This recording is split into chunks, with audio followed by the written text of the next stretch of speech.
Kita tahu di Indonesia punya lebih dari 1.300 suku bangsa dan juga ratusan bahasa daerah. Tapi apa kalian tahu di setiap daerah ini kita juga punya cara komunikasi, gaya bahasa, tradisi, teori, dan juga simbol yang berbeda. Maka dari itu ini adalah hal penting yang untuk kita pahami, apalagi kita dalam kehidupan sehari-hari yang berinteraksi langsung kepada dalam lintas budaya. Nah, dalam video kali ini kami akan mengenalkan ke kalian dan juga mengajak kalian untuk lebih tahu lebih dalam gaya komunikasi atau komunikasi budaya yang ada di beberapa daerah di Indonesia. Dengan saya Maulidia yang akan membahas daerah Jawa Barat.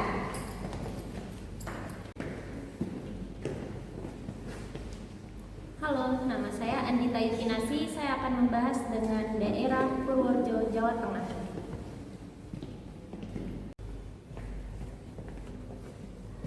Halo semua, perkenalkan saya Ferdian Setiawan yang akan membahas daerah Kalimantan Barat, khususnya Pontianak.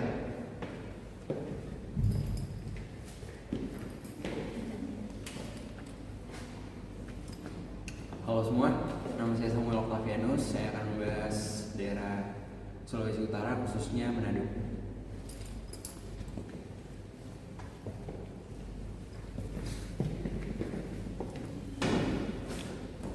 Halo semuanya, perkenalkan nama saya Ronaldo Polin.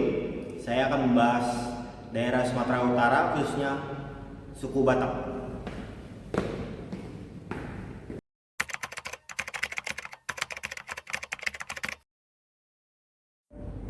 Pengenalan komunikasi budaya.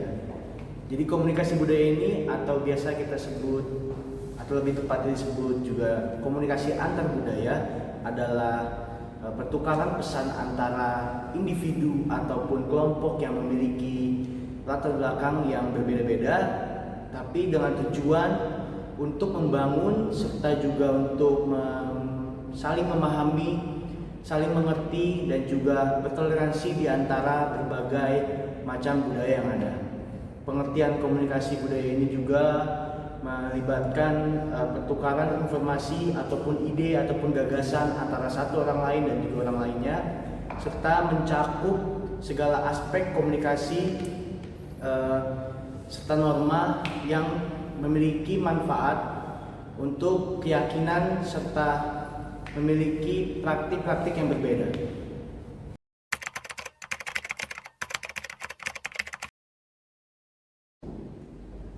Pentingnya mengenal komunikasi budaya terletak pada kemampuannya, yaitu untuk membangun pemahaman yang lebih baik antar individu dan kelompok, serta untuk mengurangi terjadinya konflik yang disebabkan terjadinya perbedaan budaya.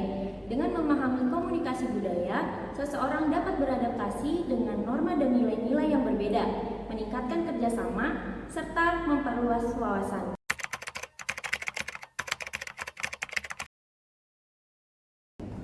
Komponen-komponen komunikasi antar budaya. Yang pertama yaitu high context communication. Adalah gaya komunikasi di mana sebagian besar informasi terkandung dalam konteks fisik atau situasi, bukan dalam pesan verbal yang eksplisit. Yang kedua yaitu low context communication. Adalah gaya komunikasi yang menggunakan pesan verbal yang jelas dan eksplisit untuk menyampaikan makna, bukan pada konteks situasi atau hubungan antar individu. Yang ketiga yaitu teori komunikasi. Teori komunikasi adalah kumpulan konsep, prinsip, dan model yang digunakan untuk menjelaskan, memahami, dan memprediksi bagaimana informasi ditransmisikan dan diproses dalam berbagai konteks komunikasi. Yang keempat yaitu tradisi komunikasi. Tradisi komunikasi merujuk pada berbagai cara pendekatan dalam memahami proses komunikasi.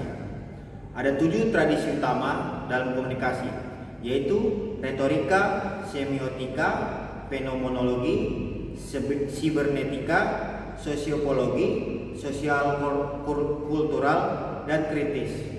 Dan yang kelima, gaya komunikasi.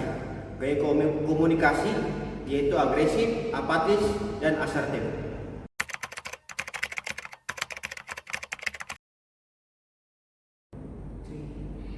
Di Jawa Barat, khususnya masyarakat Sunda, gaya komunikasi cenderung halus dan sopan. Mereka lebih suka menyampaikan pesan secara lembut agar tidak menyinggung perasaan orang lain. Nah, simbol komunikasinya ini bisa berupa kata-kata yang sopan seperti punten, hampura, dan nuhun. Senyuman, nada bicara pelan, dan gestur tubuh seperti membungkuk sedikit saat menyapa. Nah, jika dikaitkan dengan teori nih, teori ini cocok dijelaskan melalui tradisi sosiokultural, yang mana karena dari cara berbicara mereka sangat dipengaruhi oleh nilai budaya, norma sosial, dan hubungan antar individu.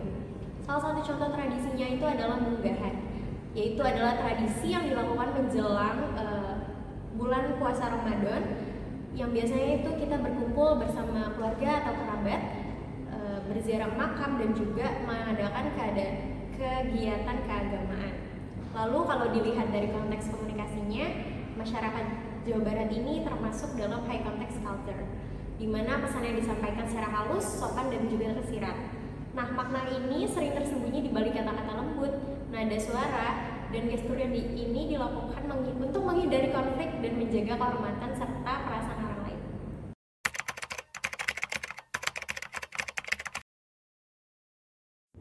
Selanjutnya saya akan membawakan tentang komunikasi budaya di Pontianak, khususnya Provinsi Kalimantan Barat. Jadi di dalam komunikasi budaya di Pontianak ini merupakan sangat kaya dan juga beragam karena keberagaman etnis dan tradisi yang ada di kota tersebut. Beberapa contoh sepertinya adalah budaya yang menonjol di Pontianak, antara lain tradisi separahan dan tepung tawar, yaitu Melayu, Imlek dan sembahyang kubur, itu Tionghoa, dan serta gawai Dayak dan naik damu, itu Dayak. Mengenai gaya komunikasi dan simbol komunikasi di Kalimantan Barat ini, serta bagaimana teori komunikasi dan konsep high context dan low context berperan dalam interaksi masyarakat. Lalu untuk gaya komunikasi di Kalimantan Barat ini, khususnya daerah Pontianak, masyarakat terdiri dari berbagai etnis seperti Dayak, Melayu, Tionghoa, bahkan pun ada pun Madura. Gaya komunikasi ini umumnya tidak langsung dan mengutamakan kesopanan dan cenderung menghindari kontroversi langsung dari masyarakat dari yang lain, sehingga menjaga keharmonisan sosial. Sebagai contoh, orang Dayak sering menggunakan perumpamaan atau sindiran halus dalam menyampaikan ketidaksetujuannya. Lalu untuk simbol komunikasi, simbol-simbol budaya yang sangat kuat, terutama dalam bentuk tenun ukuran maupun motif pakaian dan juga tarian. Misalnya motif Dayak pada kain ataupun perisai bukan hanya ornamen, tetapi menyampaikan status identitas suku dan bahkan nilai spiritual. Bahasa tubuh juga menjadi bagian penting dalam komunikasi. Adapun juga kepala maupun senyum dianggap bentuk penerimaan dan penghormatan. Selanjutnya adalah teori komunikasi yang relevan. Salah satu teori yang bisa diterapkan dalam teori interaksionisme simbolik, yang menjelaskan bahwa makna muncul melalui interaksi sosial dalam konteks melalui pengalaman kolektif masyarakat.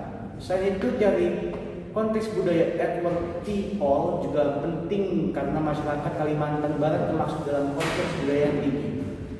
Selanjutnya saya akan membahas high context dan low context. Kalimantan Barat adalah contoh budaya high context, di mana komunikasi ini lebih banyak mengandalkan makna tersirat, bahasa tubuh, dan juga situasi informasi yang seringkali tidak diungkapkan secara eksplisit karena juga sudah dipahami melalui norma sosial bersama. Selanjutnya juga budaya low context seperti di negara barat lebih langsung dan eksplisit, dan juga dalam menyampaikan pesan lebih simpel dan juga eksplisit.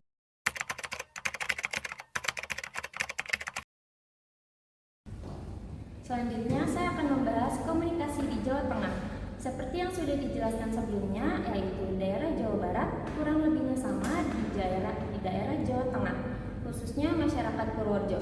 Bahasa yang digunakan yaitu bahasa Jawa halus yang masih banyak digunakan dalam komunikasi sehari-hari. Yang kedua, bahasa Indonesia yang menjadi bahasa resmi dalam komunikasi formal. Simbol komunikasinya berupa kata-kata sopan seperti nyuwun sewu, kula nuwun, dan matur nuwun. nada bicara pelan, serta gestur tubuh seperti membungkuk sedikit saat melewati orang yang lebih tua. Adapun persamaan gaya komunikasi yang digunakan daerah Jawa Barat dan juga Jawa Tengah, yaitu apatis karena gaya bahasa yang digunakan sopan dan halus. Jika dikaitkan dengan teori komunikasi ini, cocok dijelaskan lewat tradisi semiotika. Tradisi ini berfokus pada memberikan makna melalui tanda-tanda seperti kata-kata ataupun simbol-simbol. Dan juga di daerah Jawa Tengah ini ada juga perayaan tradisi munggahan. Selain itu ada juga wetonan, perayaan hari kelahiran seseorang dalam penanggalan Jawa. Jika dilihat dari konteks komunikasi masyarakat, Jawa Tengah juga merupakan dalam high context culture, pesan-pesan yang disampaikan secara tersirat dan halus serta makna yang tersirat di balik itu merupakan untuk menghormati dan juga menjaga perasaan orang lain.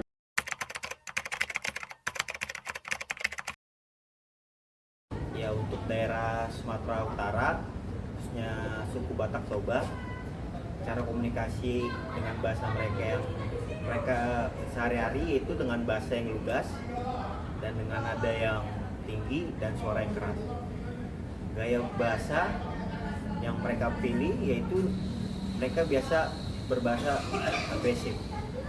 Dan tradisi komunikasi yaitu tradisi suku Batak Toba yaitu tradisi sosiopsikologis, dan simbol komunikasi itu dengan nonverbal, dengan simbolnya itu dengan baju adat Batak Toba.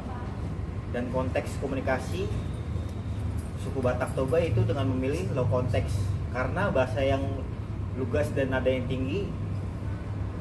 Dengan itu suku Batak Toba memilih low konteks komunikasi.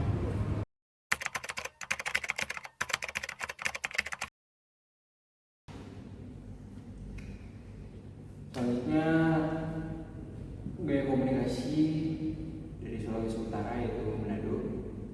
Nah, gaya komunikasi yang dipakai di Manado itu biasanya cenderung lebih agresif karena mereka orang-orang di daerah sana biasanya mereka suka yang belak-belakan gitu kalau misalnya mereka berkomunikasi dengan orang.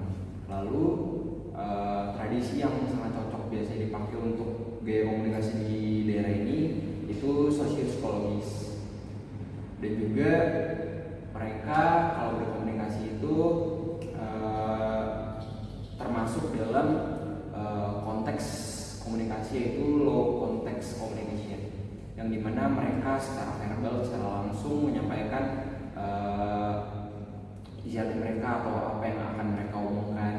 Jadi mereka karena dasarnya mereka itu kalau misalnya berbicara atau berkomunikasi lebih suka belak-belakan, jadinya daerah ini lebih cocok untuk low context communication. Dan juga biasanya simbol yang dipakai itu mereka tuh biasanya kalau misalnya simbol komunikasi itu mereka lebih cenderung ke nonverbal, kayak ada simbol-simbol dalam komunikasi yang biasa mereka lakukan seperti kalau memanggil seseorang kayak uy gitu, terus banyak pak. Jadi kalau misalnya simbol dalam daerah itu lebih ke nonverbal. Ya begitu sih.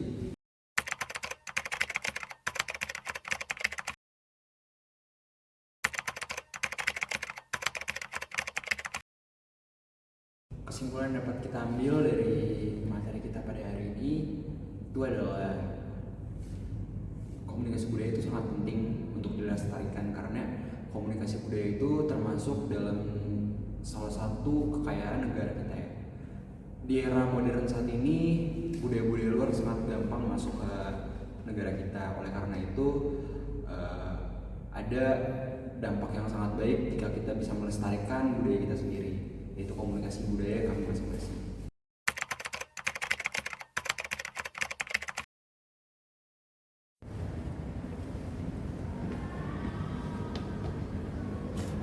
Matur nuwun.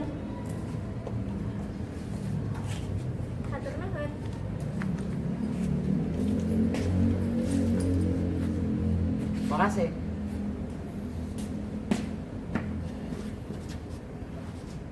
Mau lihat teh. Terima kasih.